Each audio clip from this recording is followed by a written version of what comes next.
This video is for the first section of Chapter 11. Chapter 11 is all statistics, and 11.1 is going to deal with variance and standard deviation.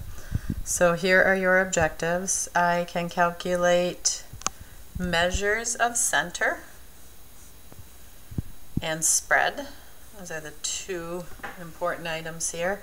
And I can use statistics to describe data sets or to compare and contrast data sets. So just a little bit of vocab. A data set is just a list of numbers like you see down here. The center would be what you would think of as mean, but there's different ways to measure center. And spread would be how much your data points vary from the center, or how spread out your data points are from the center. So in the first example, we're looking at test scores for some Algebra 2 classes. They take a test, and here's the scores for first hour and second hour. So the first thing that we're asked to do is just calculate the mean. By the way, the symbol that we use for mean is X bar. We call that with a bar over top. Let me adjust my camera here. Alright, so first hour, hopefully you remember mean. We're just going to add up all the scores. 80, 90, 92, on, up to our last score, which is 83. And then we're going to divide it by 11, because we have 1, 2, 3, 4, 5, 6, 7, 8, 9, 10, 11 scores. So the first hour mean is an 85. So that's the mean for that test. Second hour, we're going to do the same thing. The total that we get when we sum second hour is 935 divided by 11. So the second hour mean is also 85. So mean is one way to measure the center. So for this class, they both have the same mean. And then it says, can she say, Mrs. Smith, that her classes performed equally well on her test? Why or why not? Well, you might think, yes, they performed equally well because the mean was the same.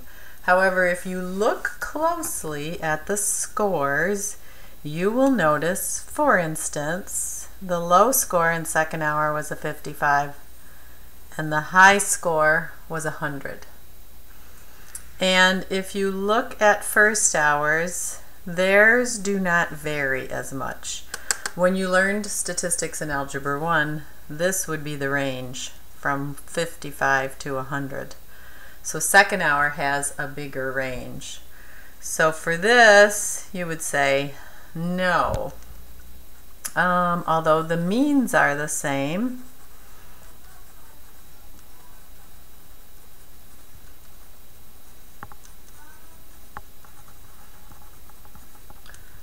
second hour scores vary more from the mean. And then you could also say they are more spread out.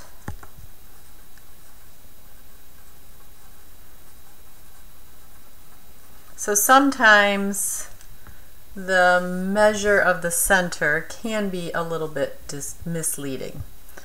The second thing they tell us here is to make a side-by-side dot plot showing the scores from each class. So I have it done already.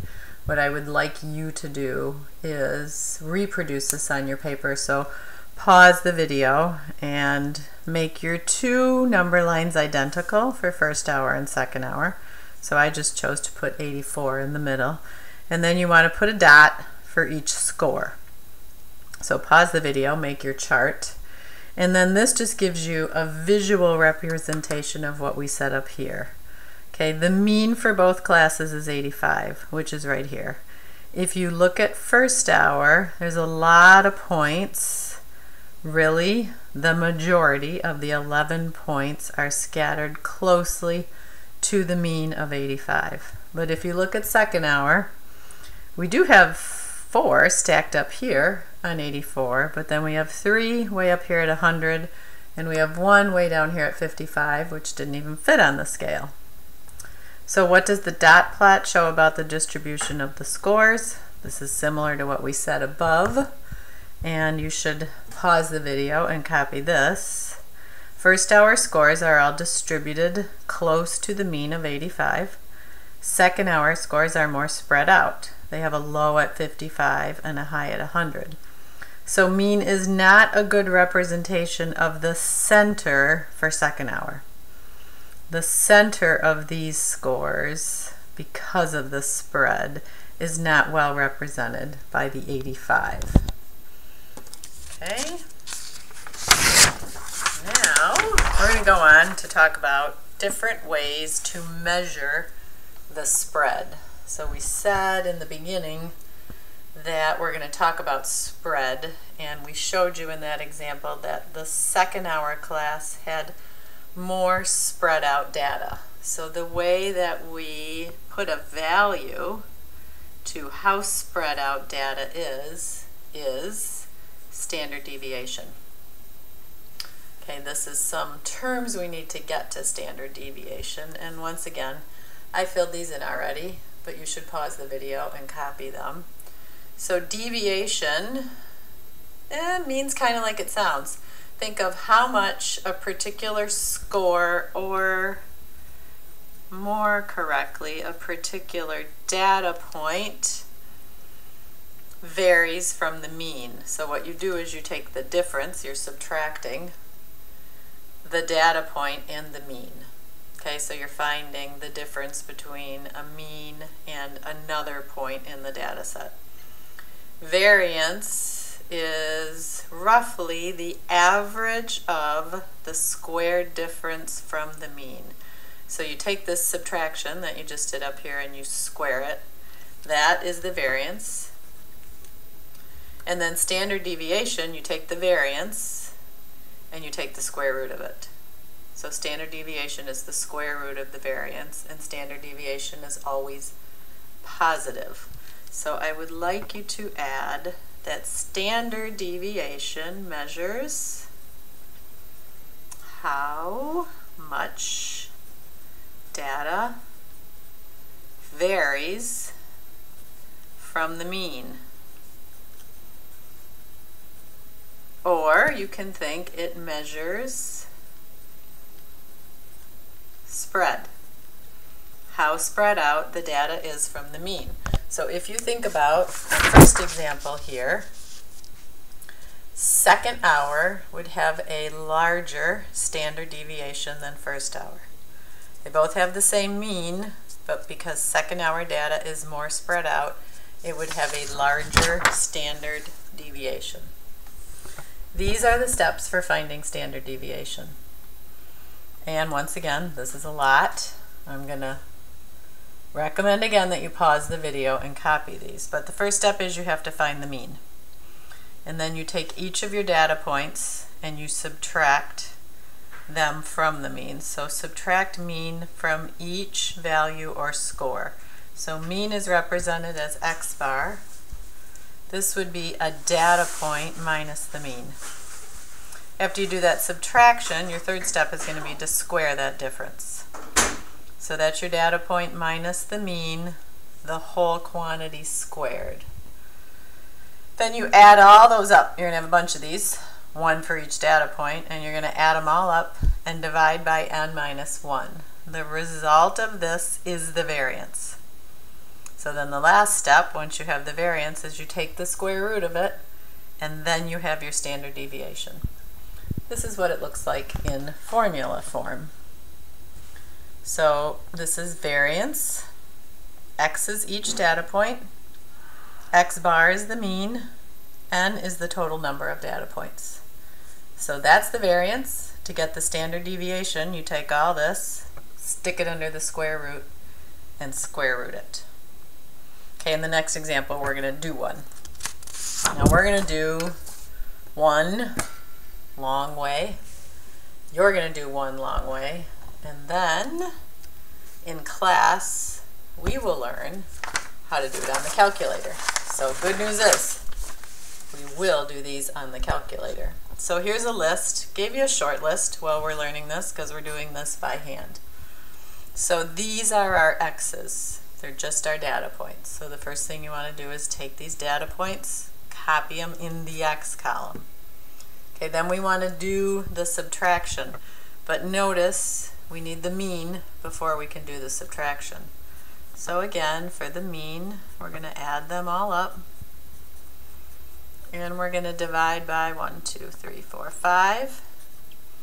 And we get 11. So that's important because that is our mean, not our final answer though. Our final answer is going to be our variance and standard deviation. Now for each of these, we want to take our data point and minus the mean.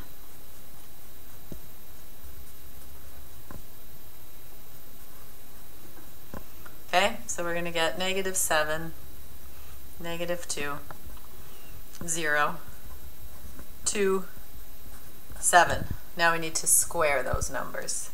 This is the part that makes it always positive, because even if we have a negative, like we did here, we're going to square them, and we're going to get a positive. So we're going to get 49, 4, 0, 4, 49. Now the variance, if you peek back at your steps, we want to add up all of these numbers, all of these sums, and when you do that, you get 106. Should we check it? I'll check it real quick here on the calculator. So 49 times 2 plus 8, right? 98. Yes, 106. And we want to divide it by 5. 1, 2, 3, 4, 5. I thought we were dividing this by n minus 1. No, we want to divide this by 5 minus 1. N minus 1. So we're going to get actually 106 divided by 4, and that gets me 26.5. So that is my variance. Okay, and then our standard deviation, the symbol for this, by the way, is, oh, it's a Greek letter, there we go. And standard deviation is going to be the square root of 26.5, which is, we're going to round that, 51, nope, scratch that, 5.15. Okay, so that's our standard deviation. The sum, this is where the spot was to put the sum for those, that was 106. Okay, so the mean for this data was 11, and the standard deviation was 5. So this is a measure of how much our data varies from the mean. And in this one, it kind of makes sense because we have 11 in the middle and we go from 4 to 18. Okay, so 5 looks like a good measure of how much we are varying from the mean. All right, so that was example 1 that I did. This is example 1 for you to try. And then I think the second part of lesson 11.1, we will definitely, I'll show you the calculator in class. We will go over this one in class, but I would like you to read it and see, oh, no, this is all calculator. So you know what, we're going to do all this calculator stuff in class. So that will be it for 11.1.